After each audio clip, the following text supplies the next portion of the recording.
Padmé had spent years beside power, and power had taught her one lesson. The most dangerous men smiled first. After the battle over Coruscant, she noticed a change in Chancellor Palpatine. His voice lingered too long around Anakin. His praise sounded less like support and more like ownership. When Captain Typho delivered a Senate security report showing secret meetings, erased logs, and unexplained transfers through the Chancellor's office, Padmé stopped dismissing her fear as stress. She followed the trail quietly. One name appeared again and again, hidden beneath layers of wartime secrecy: Darth Sidious. The same shadow that guided Count Dooku was somehow tied to Palpatine's private channels. Padmé did not want to believe it. The man trusted by the Republic, the man who comforted her, who praised democracy, could not be the monster behind the war. But the proof kept growing. Every clue pointed to one impossible answer, and silence made answer harder to deny. She turned to Bail Organa and Mon Mothma first. Both were disturbed, but neither wanted to accuse the Supreme Chancellor without certainty. So Padmé made a harder choice. She went to the Jedi. Obi-Wan was away, and the Council was cautious. Only Master Yoda truly listened when Padmé described Palpatine's interest in Anakin. The old master felt danger in her words. He warned that if Sidious stood this close to the heart of the Republic, then the war itself had been built as a trap. Padmé left the temple shaken, but not beaten.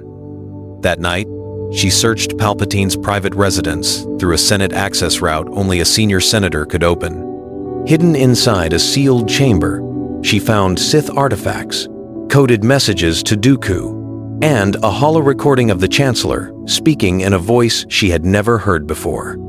Dark, cold, certain. Padmé did not scream. She copied everything and ran. Because now she knew the truth. Palpatine was not protecting the Republic. He was devouring it from within. And if Anakin learned this from Sidious instead of her, the man she loved might be lost before the battle to save him even began. Padmé had the proof. Now, she had to reach Anakin before Sidious reached him first. Padmé did not wait for morning. She went straight to Anakin's quarters while Coruscant still slept. He opened the door already uneasy, as if the Force had warned him that peace was over. When he saw the fear in her face, he pulled her inside without a word. She showed him everything: the stolen files, the coded messages, the hollow recording, Palpatine's own voice, naming himself Lord Sidious, speaking of Dooku as a servant and the Republic as a weapon. Padmé expected anger, maybe even relief. Instead, Anakin stared at the projection in silence, torn between the evidence in front of him and the bond he had built with the man for years. Palpatine had praised him when the Jedi doubted him. That long trust made the truth unbearable. Anakin wanted to deny it. He tried. He argued that the recording could be forged, that enemies inside the Senate could be framing Palpatine to shatter the Republic. Yet Padmé knew him too well. Beneath his words, she saw the fear. Not fear for the galaxy, fear that he had already trusted the wrong man. Then she told him the part she had hidden from everyone else. She was pregnant. The room changed. Suddenly, this was no longer about politics or even war. It was about what kind of father Anakin would become and what kind of world their child would enter. Padmé took his hand and forced him to face the truth. If Palpatine was Sidious, then every promise he made came from a Sith Lord who fed on fear. There would be no saving loved ones through darkness, only chains. Anakin's eyes filled with conflict. He spoke Palpatine's name like a prayer and a curse.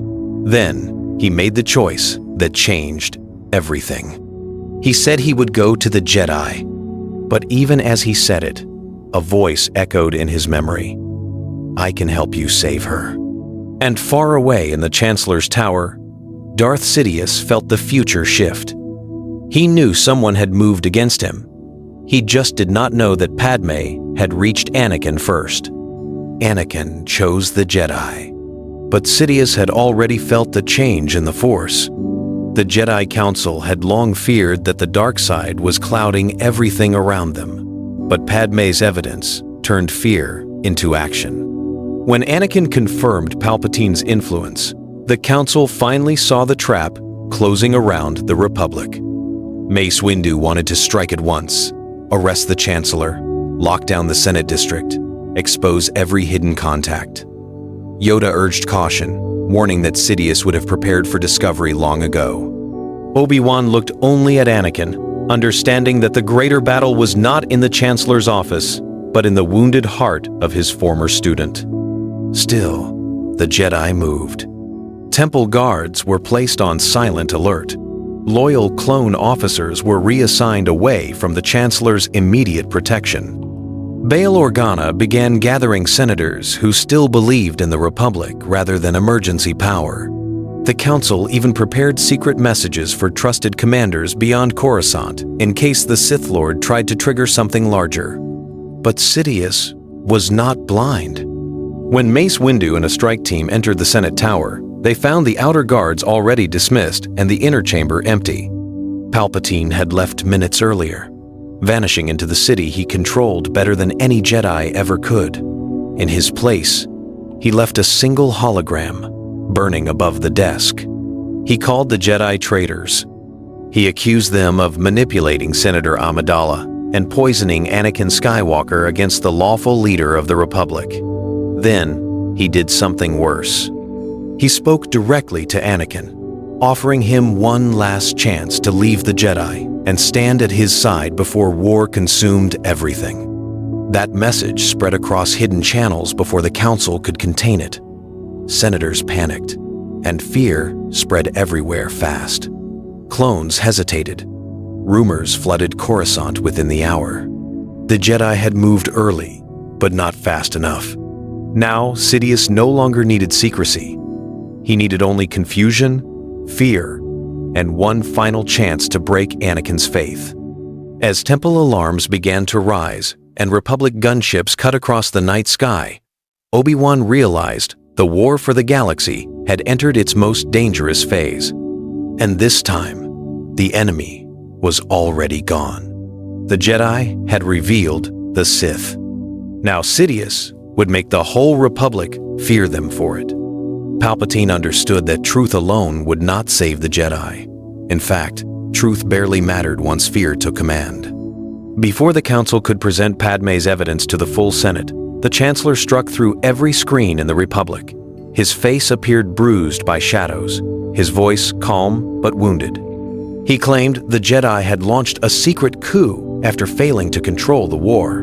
He accused them of using Senator Amidala's influence to divide the government and seize military command. Many worlds were tired of Jedi authority. Many citizens already feared Jedi generals held too much power. Palpatine used that unease like a blade, and behind every word stood years of carefully built trust.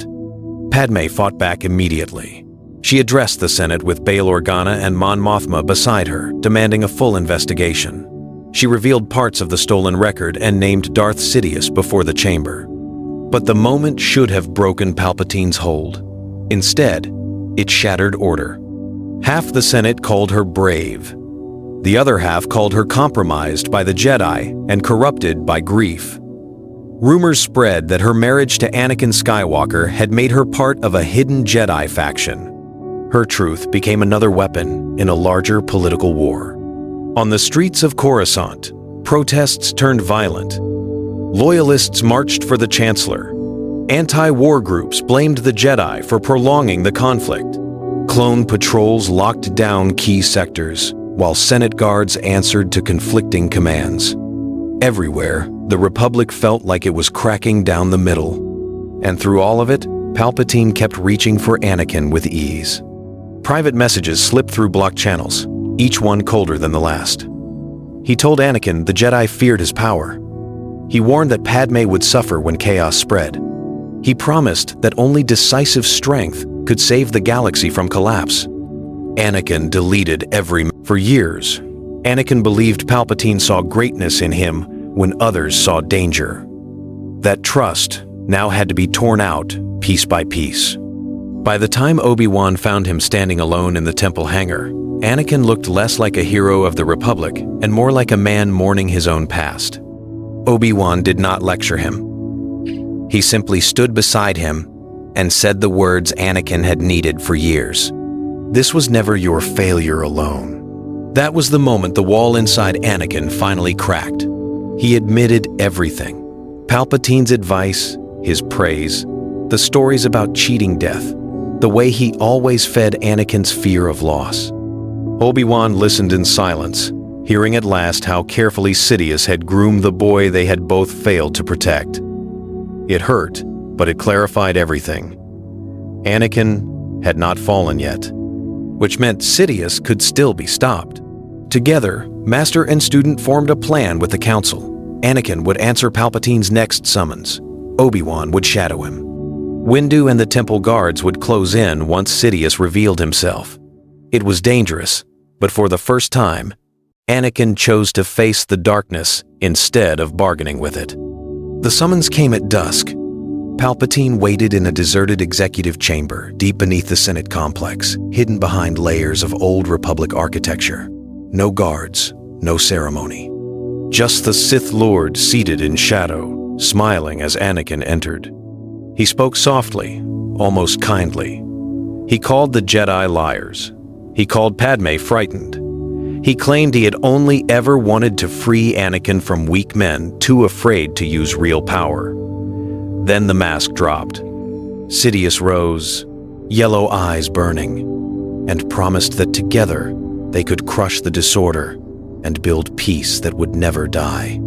Anakin ignited his lightsaber. For one heartbeat, Palpatine looked surprised. Then the room exploded into red and blue light as Obi-Wan stepped from hiding and joined him. Master and apprentice stood together. At last, Sidious faced the choice he had denied Anakin for years, and the Sith Lord answered with laughter. Then he attacked. Anakin had chosen his side. Now he had to survive the man who had shaped his darkest fears. Sidious had planned to unleash Order 66 only when the Jedi were isolated and condemned, but the fight beneath the Senate shattered that timing. As Anakin and Obi-Wan pressed him together, their blades driving him back through the dark chamber, the Sith Lord saw the future closing. His chosen apprentice had turned against him. The Council was already moving. If he waited any longer, he could lose everything. So he made the desperate choice. With one hand locked against Anakin's strike, Sidious triggered the command across the Republic. Order 66. It came too soon. Clone commanders received the message without preparation, without supporting instructions, without the full network of political control Palpatine had intended. Some obeyed instantly, turning on Jedi generals in the field with brutal efficiency. Others hesitated, confused by broken channels, missing authorizations, and contradictory orders from Coruscant. Across the galaxy, the purge began as chaos instead of a clean execution. Clones guarding the temple opened fire, but temple defenses were already active from the Council's earlier warning. Gunships filled the skyline. Across the capital, smoke rose over the Senate district. Civilians fled through streets lit by blaster fire and emergency sirens. The capital became a war zone. Inside the hidden chamber, Sidious smiled through the storm he had unleashed. Even cornered, he knew confusion was his ally. While Obi-Wan deflected a storm of Force lightning, Anakin felt thousands of lives crying out at once. Friends, generals, younglings. Worlds he had fought to protect were suddenly drowning in betrayal. That pain nearly broke his focus. Sidious felt it and struck hard, hurling Obi-Wan into a stone column and driving Anakin to one knee. He taunted him with every fear still buried inside him. Save them if you can. Save her. Save any of them. Then Mace Windu arrived with temple guards at his back, cutting into the chamber like a blade of judgment. The Sith Lord was no longer fighting one enemy. He was fighting time. And above them, as clone troopers and Jedi died across Coruscant, Padmé Amidala realized the city itself was becoming the final battlefield. Sidious had triggered the purge. But by doing it too soon, he had turned his perfect plan into a galaxy-wide storm. Padmé had never been a Jedi, never a general, never a warrior shaped for battle. But she understood Anakin better than anyone alive. As Coruscant burned and emergency broadcasts drowned the sky, she knew the final struggle would not be won by lightsabers alone. Sidious still believed fear could pull Anakin back. If that fear was not broken, the Sith Lord might yet turn disaster into victory. Against every warning, Padmé chose to go to him. Bail Organa tried to stop her. Temple security demanded she remain under protection. Even Typho, loyal as ever, begged her not to enter a live war zone. But Padmé saw the deeper truth. Anakin was fighting the version of himself Sidious had built. She took a small transport through smoke-choked traffic lanes and landed near the shattered Senate complex. Below, wounded clones and civilians fled between two collapsing powers.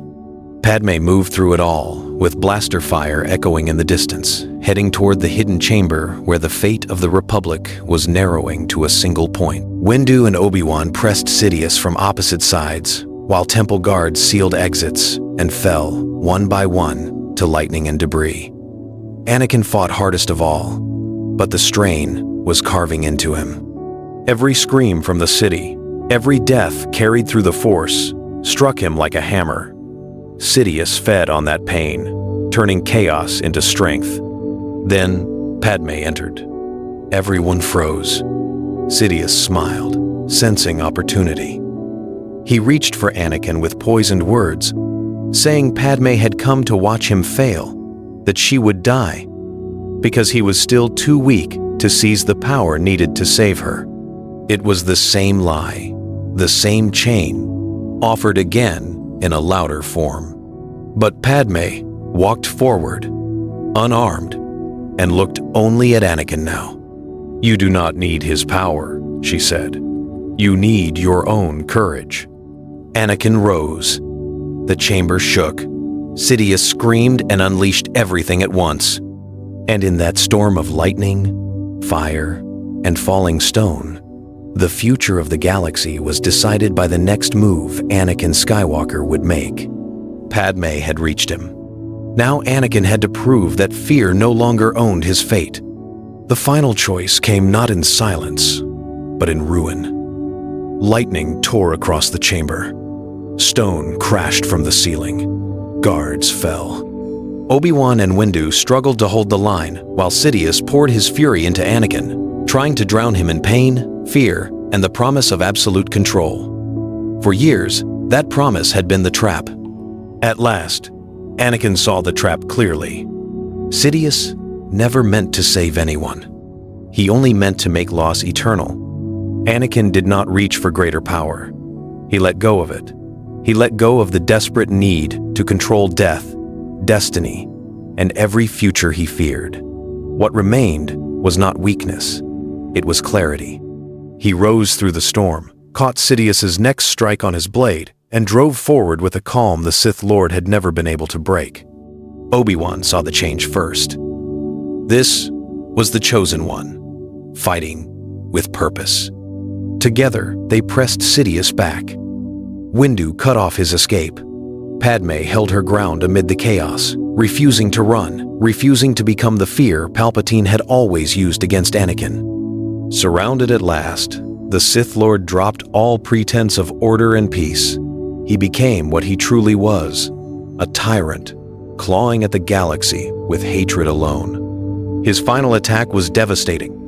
Force lightning burst in all directions, shattering columns and throwing everyone aside. But Anakin endured it. Step by step, he crossed the chamber and struck.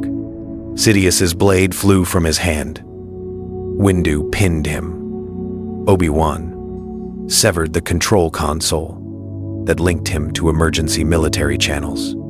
And for the first time in decades, Darth Sidious was alive, defeated, and exposed. The chamber fell silent, except for fire. No one moved yet. Outside, the Republic still burned. Order 66 had already scarred the galaxy. Jedi were dead. Clones were divided. The Senate was broken. Sidious had been stopped before he could become emperor, but not before he poisoned everything. Then Yoda's message reached Coruscant. More clone legions were coming. Some to rescue the Chancellor. Some to finish the Purge. And victory suddenly felt like the beginning of an even greater war. Sidious had fallen. But the battle for the galaxy was only entering its next, more dangerous chapter.